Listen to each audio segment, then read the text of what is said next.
좋아요, 구독!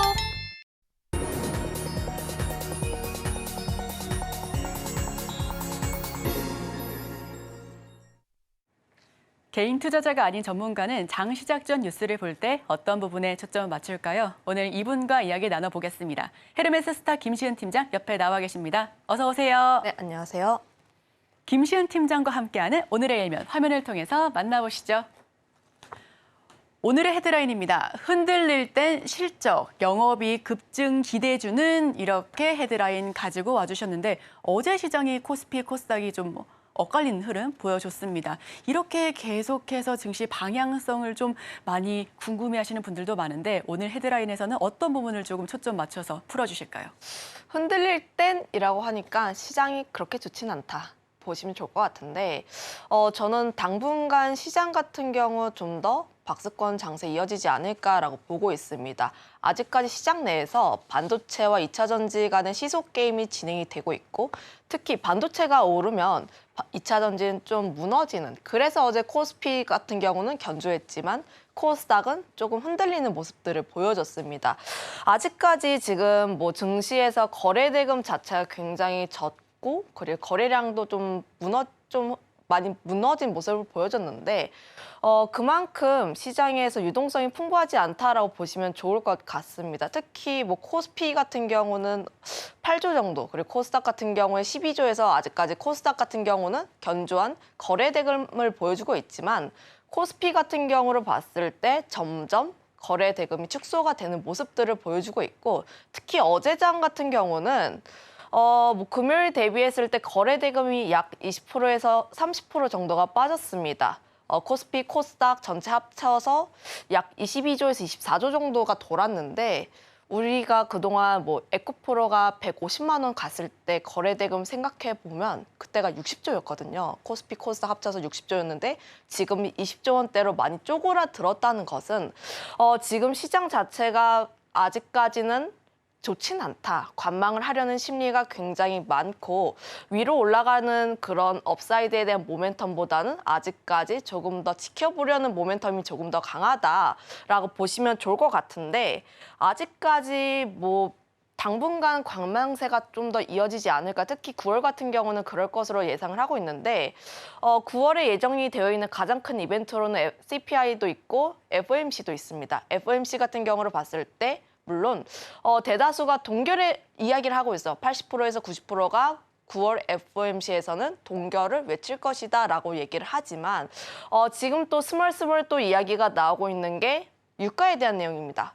유가가 다시 한번 올라가게 되면서 그동안 잡아놨던 물가가 다시 또 고개를 치드는 것이 아닌가 이런 이야기가 나오고 있어서 조금 더 FOMC라는 큰 이벤트가 나오기 전까지는 당분간 종목별 장세가 더 이어지지 않을까라고 보여지고 있고요. 특히 우리나라 증시 같은 경우는 9월로 가면 갈수록 조금 더 쉬어가는 흐름을 볼 가능성이 높은데 아무래도 추석 시즌입니다. 뭐 추석이 온다고 해서 내가 갖고 있는 돈을 팔아서 현금을 마련하시는 분들은 많지는 않지만 고객 예탁금이 많이 줄어요.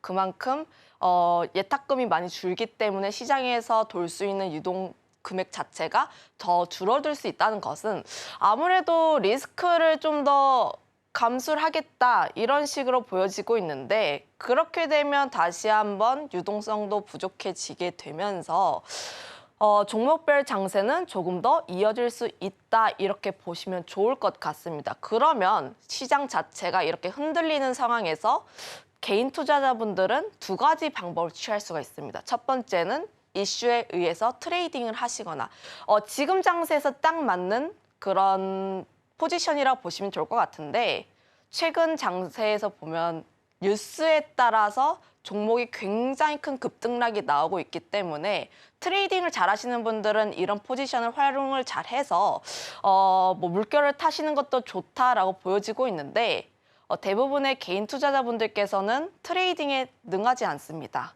조금 중장기 스윙 전략을 취하시는 분들이 많기 때문에 그런 분들 같은 경우에는 실적이 기대되는 섹터, 실적이 기대가 되는 종목군들을 중심으로 천천히 모아가는 전략이 유효하다 이렇게 판단을 하고 있고요.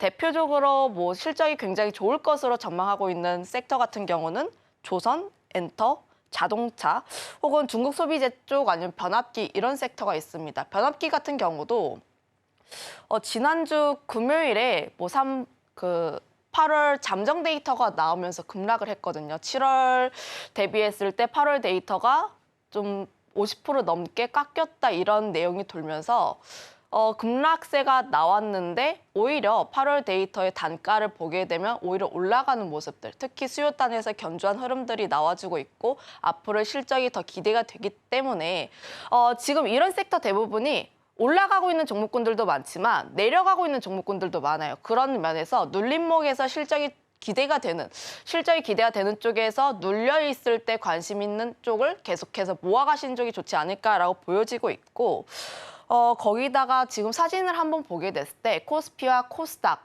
이런 쪽에서 보면은 HD 현대중공업, 기아, 현대차, 뭐 한국항공우주 그리고 뭐 아모레퍼시픽이라든지 이런 쪽에 위치를 해 있는데 방산이라든지 혹은 뭐 조선, 중국 쪽에 대한 부분 아니면 자동차, 특히 자동차도 할 말이 굉장히 많은데 실적 2분기 굉장히 잘 나왔음에도 불구하고 주가 지금 굉장히 많이 빠져 있어요. 3분기 같은 경우도 뭐 수출 데이터라든지 이런 점을 봤을 때 잘 나올 것으로 기대를 하고 있는데 그런 점들을 조금 더 봤을 때 특히 중장기 투자를 원하시는 분들 같은 경우는 이런 섹터에 조금 더 투자를 해보시는 게 좋을 것 같다라는 의견 드려보도록 하겠고 코스닥 같은 경우를 봤을 때 JYP 엔터라든지 제이시스 메디칼, 원텍 이런 쪽입니다. 미용 의료기기라든지 뭐 게임, 뭐 엔터 이런 쪽에 좀 특화가 되어 있는데 이런 쪽에서 관심 있게 볼 만한 쪽이 미용 의료기기라든지 혹은 엔터 쪽이라고 볼 수가 있는데 미용 의료기기야 워낙 지금 52주 신고가 간 종목군들이 굉장히 많고 있어서 이런 흐름들을 계속해서 따라가 보시는 것도 좋을 것 같다는 의견 드려보도록 하겠고 엔터 같은 경우도 사실 뭐 상반기 그동안 주가 랠리를 굉장히 많이 달렸는데 대장주라고 할 수 있었던 JYP 엔터의 A2K 프로젝트가 사실상 조금 언급이 없습니다. 언급이 없고 2분기 실적이 뭐 생각보다 잘 안 나왔다 이런 내용이 나오면서 그때부터 엔터가 조금씩 쉬어가는 흐름들을 보여주고 있습니다. 그런데 JYP 엔터 같은 경우에는 앞으로의 성장성도 특히 기대가 되고 있고 주력 아티스트라고 할 수 있는 트와이스의 별명이 또 소와이스라고 하더라고요. 소와이스요. 그 소처럼 일한다 해가지고 네, 저희처럼요. 네, 소와이스라고 불릴 정도로 활발하게 활동을 하고 있기 때문에 앞으로의 실적에 대해서도 크게 기대가 된다는 점을 보면은 주가가 지금 굉장히 많이 밀려 있을 때 분할적으로 접근을 하셔도 좋은 그런 기업이지 않을까라고 보고 있습니다. 네, 트와이스도 소처럼 일하고 우리도 불장을 역시나 기대를 하고 있는데 지금 우리 국내 증시 자체는 상황이 그렇게 막 좋아 보인다라는 느낌보다는 관망을 하고 있는 분위기입니다. 주식 격언에 이런 말이 있는데요. 5월에 팔고 9월에 가을에 담자.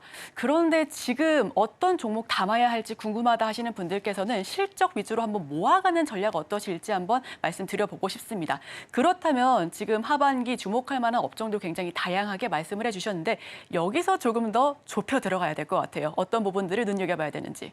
사실 고민을 조금 많이 했습니다. 왜냐하면 앞서 언급을 한 섹터, 뭐 엔터라든지 변압기라든지 중국 소비재라든지 조선 너무 다 좋게 보는 섹터예요. 그런데 요즘 최신의 이슈와 조금 더 접목을 해볼 수 있는 쪽이 조선이 아닐까 싶어서 조선주를 한번 관심 있게 보시면 좋지 않을까라는 말씀 드리겠습니다. 특히 조선 같은 경우는 실적에 대한 기대감이 굉장히 크다라고 보시면 좋을 것 같은데 실적에 대한 방향성도 뚜렷하게 잡혀 있고 앞으로의 산업에 대한 성장성 자체도 굉장히 크게 보여지고 있기 때문에 조선 섹터 같은 경우는 올해 계속 봐야 하는 섹터가 아닐까라고 보고 있습니다. 특히 조선 같은 경우는 분위기가 많이 바뀌었던 게 작년 4분기 삼성중공업의 컨퍼런스 콜 앞으로의 실적이 점점 좋아질 것이다라는 이야기가 나오면서 조선 섹터 같은 경우는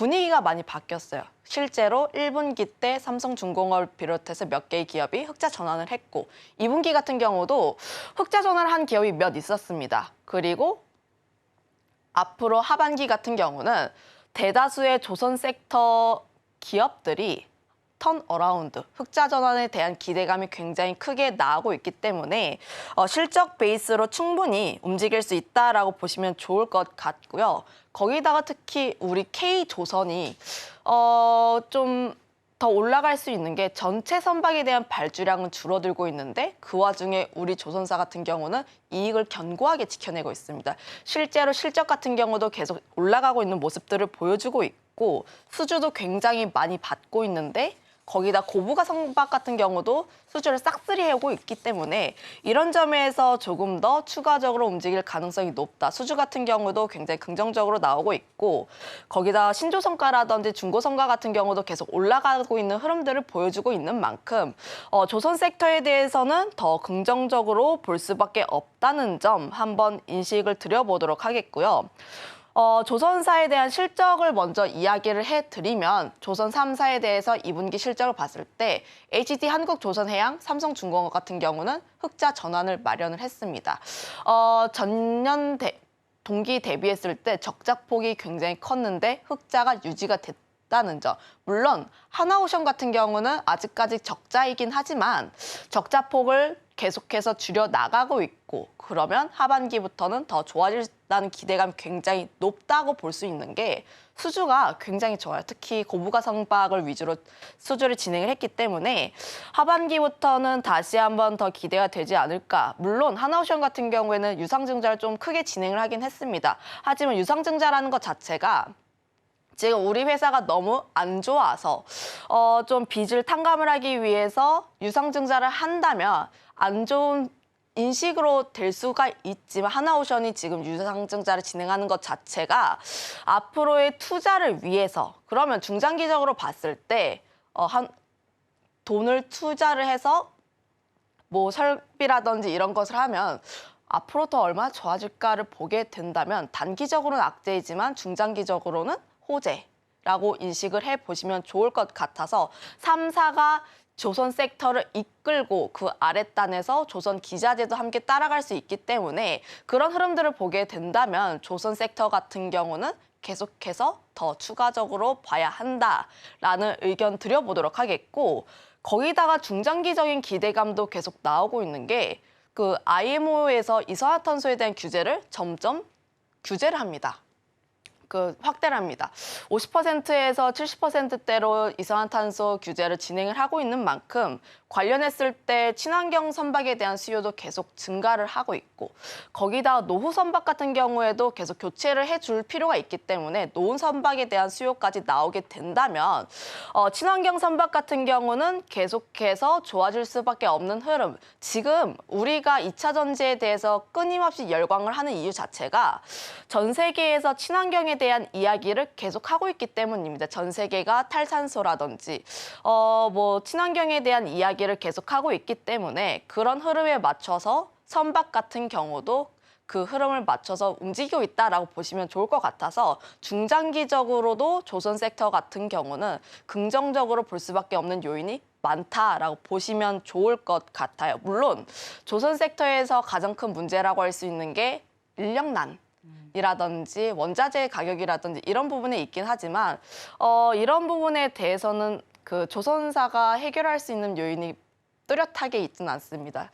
그 사람들이 일을 안 하러 오는데 그거에 대해서 어떻게 할 수는 없기 때문에 이런 것에 대해서는 조금 지켜보시면 좋을 것 같다라는 정도로만 인지를 해보시면 좋을 것 같고 거기다가 오늘 제가 조선 쪽을 가지고 온 이유가 최근 이야기가 나오고 있는 유가의 상승과도 좀 연결이 되고 있는데 원래 유가가 오르게 되면 관련해서 FLNG라든지 뭐 해양 플랜트 이런 쪽으로 관심이 많이 모아지고 투자에 대한 흐름도 굉장히 많이 나오고 있기 때문에 이런 쪽에 조금 더 주목을 해보시면 좋을 것 같고 그 테크네 FNC 같은 경우도 52주 신고가를 계속 달리고 있어요. 미국 쪽에서 보면 해양 플랜트 관련 기업들이 좋은 흐름들을 보여주고 있기 때문에 지금 많은 투자자분들의 관심이 유가가 조금 더 올라갈 수 있다. 해양 플랜트 쪽이 조금 더 긍정적으로 움직일 수 있다 쪽에 조금 더 투자를 하시는 것 같다고 보시면 좋을 것 같고요.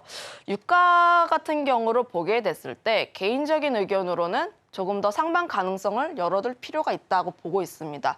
85달러대에서 조금 더 안착을 해서 위로 올라갈 가능성이 있다라고 판단을 하고 있는 게 수요와 공급단에서 보면 공급은 제한적이고 그리고 수요 같은 경우는 앞으로 더 늘어날 가능성이 있다는 점을 보면은 유가 같은 경우도 상방 가능성을 좀 더 열어둘 필요가 있다는 점 한번 인식을 해보시면 좋을 것 같고요. 특히 사우디 같은 경우에서 자발적으로 뭐 조금 더 감산을 한다든지 이런 내용이 나올 수도 있고요. 거기다가 중국 부양에 대한 기대감도 계속 나오고 있습니다. 특히 뭐 철강이라든지 철강에 대한 선물 가격도 계속 오르고 있고 최근 들어서 현대제철이 바닥권에서 꿈틀꿈틀 올라오고 있는 이유가 중국 부양책에 대한 기대감이 다시 한번 더 나오고 있다고 보시면 좋을 것 같은데 아무래도 중국 부양책 같은 경우는 그동안 우리가 상반기 때 기대를 많이 했었지만 시장이 기대치보단 좀 못했잖아요. 하지만 중국 정부가 하반기로 가면 갈수록 부양책을 더 강하게 내놓지 않을까라는 기대감도 나오고 있고 특히 뭐 등유라든지 미국 같은 경우는 드라이빙 시즌이기 때문에 이런 경우로 보게 됐을 때 오일에 대한 부분은 조금 더 수요가 많아질 수 있다는 점을 보면은 관련했을 때 유가 이야기가 나왔을 때 다시 한번 조선 쪽에 대한 관심도도 집중이 될 수 있다 이렇게 판단하고 있습니다. 네, 조선업에 대해서 이야기 굉장히 다양하게 나눠봤습니다. 사실 조선 같은 경우에는 대표적인 사이클 산업이라고 하죠. 그렇기 때문에 한번 들어간다라고 하면 장기적으로 봐도 굉장히 무방한 그런 업종인데요. 여기서도 옥석 가력이 필요할 것 같습니다. 지금 국제 유가 지속적으로 높아지고 있는데 우리 김시은 팀장 같은 경우는 조금 더 상방이 열릴 것이다라는 그런 예측까지도 함께 인사이트를 가지고 왔거든요. 여기서 그럼 조선 기자재, 피팅주, 이게 조선 내에서도 종목군들이 굉장히 다양합니다. 여기서는 조금 더 깊게 들어가자면 어떤 종목을 조금 더 한번 주목해보면 좋을까요? 조선 쪽으로 들어가게 된다면 하반기로는 현대미포조선이라는 기업이 조금 더 관심 있게 보고 있고 플랜트 쪽으로 가게 된다면 삼성중공업 그리고 피팅 쪽을 보시는 게 낫지 않을까라는 의견 드려보도록 하겠는데 현대미포조선을 우선적으로 말씀드려보자면 그동안 움직이지 않았습니다. 하나오션이라든지 삼성중공업 같은 경우는 전고점을 뚫어서 52주 신고가를 가는 흐름들을 보여줬지만 현대미포조선 같은 경우는 실적이 아직까지 부진하다 보니까 아직 전고점을 뚫어주지 못하는 흐름들을 보여주고 있어요. 하지만 하반기부터는 실적에 대한 기대감도 굉장히 크게 나오고 있고 특히 뭐 수주에 대한 부분도 좀 기대가 많이 되고 있기 때문에 그런 부분으로 보게 됐을 때 하반기부터는 현대미포조선이 조금 더 달려줄 가능성이 크지 않을까라고 보고 있고요. 특히 이 기업 같은 경우에는 뭐 중대형 쪽에 대해서 수주를 많이 진행을 하고 있다 보니까 다른 대형사들 대비했을 때 리드 타임이 조금 짧습니다. 1년 이내에 인도를 해야 하는 물량 자체가 굉장히 많기 때문에 이런 부분을 보게 된다면 지금 물량을 인도를 하면은 실적으로 반영이 되고 그리고 새로 받는 수주 같은 경우에는 신조 성과를 바탕으로 받기 때문에 실적이 보다 더 높아질 수밖에 없다는 점. 물론 현재 실적 같은 경우는 아직까지 부진한 흐름이지만 앞으로 내보내는 물량 자체가 많다면 하반기의 실적 같은 경우는 더 기대를 해볼 수가 있다. 이렇게 보시면 좋을 것 같고요. 그리고 FLNG, 그러니까 해양 플랜트 쪽으로 더 보게 된다면 삼성중공업이라는 기업입니다. 물론 삼성중공업이라는 기업이 지난 상반기 때 조선 섹터의 대장 역할을 했고 실적 같은 경우에도 1분기, 2분기 굉장히 좋은 실적을 보여주긴 했었는데 해양 플랜트 쪽에서 보게 된다면 삼성중공업이라는 기업을 빼놓고 이야기를 안 할 수가 없습니다. 그 이유가 FLNG 쪽에서 시장 점유율 1위라고 하시면 좋을 것 같은데 특히 뭐 신조 FLNG 쪽 5개 중에서 4개를 삼성중공업이 수주를 했기 때문에 관련 시장에서 독보적인 위치를 가지고 있다라고 보시면 좋을 것 같습니다. 특히 뭐 LNG 프로젝트라든지 그런 쪽에 대해서 활발하게 프로젝트가 진행하다 보니까 조금 더 삼성중공업 같은 경우에는 관심을 받을 여지가 충분히 있다라고 보시면 좋을 것 같고요. 조선 섹터에 대해서는 삼성중공업 그리고 현대미포조선을 관심 있게 보시면 좋을 것 같고 기자재 쪽에서는 피팅 쪽을 좀 관심 있게 보고 있습니다. 피팅 같은 경우가 뭐 조선 쪽에도 들어가고 뭐 해양 플랜트라든지 굉장히 다방면으로 들어가고 있기 때문에 좀 걸칠 수 있는 모멘텀이 굉장히 많다 이렇게 보시면 좋을 것 같고 피팅 업체 자체가 글로벌적으로 4개사밖에 없어요. 4개사밖에 없기 때문에 관련했을 때 시장에 대한 부분도 굉장히 높다라고 보시면 좋을 것 같고 특히 뭐 우리나라 같은 경우는 성광밴드라든지 태광이 좀 대표적입니다. 그중에서 성광밴드를 가지고 온 이유가 성광밴드 같은 경우에는 태광 대비했을 때 조선 쪽에 대한 비중이 조금 더 높기 때문에 조선과도 함께 연관될 수 있는 부분이 굉장히 많다. 이렇게 판단을 해보시면 좋을 것 같고 거기에 따라서 조선사들의 수주가 많이 올라가면 올라갈수록 동사에 대한 매출도도 함께 올라갈 수 있다는 점. 거기다가 LNG 프로젝트라든지 해양 플랜트 쪽에서도 올해 하반기부터 신규로 수주가 증가할 것으로 기대를 하고 있기 때문에 관련 부분으로 보게 됐을 때 충분히 성광밴드 같은 경우도 수혜를 받을 수 있다. 이런 점을 보게 된다면 피팅 업체 중에서도 성광밴드라는 기업이 조금 더 관심 있게 보고 있다. 이렇게 정리를 하도록 하겠습니다.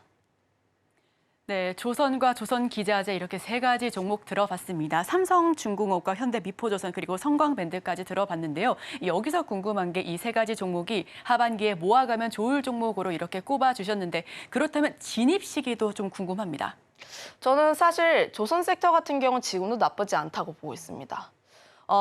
지금 조선 같은 경우가 어제 좀 반짝 움직였지 뭐 조선이라든지 화학이라든지 정유라든지 이런 쪽에서 움직이게 되면서 반짝 움직였지 그동안 뭐 주가의 퍼포먼스라든지 관련했을 때 아직까지 크게 움직이지 않고 있기 때문에 조선 섹터 같은 경우에는 사람들의 관심이 별로 없을 때 그럴 때 천천히 모아가시는 전략이 유효하다라고 보고 있고요. 특히 조선 섹터 전반적으로 주가의 움직임들을 보면은 비슷합니다. 주가가 올랐다가 삼성중공업 2분기 실적 발표 전까지 올랐다가 조금 쉬어가는 흐름들을 보여주고 있는데 지금 그 쉬어가는 흐름들 중에서도 주가의 위치가 견조하게 박스권을 그리고 있기 때문에 저는 지금 이 구간에서도 분할적으로 모아가기 괜찮은 단계다라고 생각을 해보시면 좋을 것 같고 전반적으로 뭐 HD 현대중공업이라든지 관련했을 때 뭐 굉장히 긍정적인 흐름들을 보여줄 것으로 기대를 하고 있기 때문에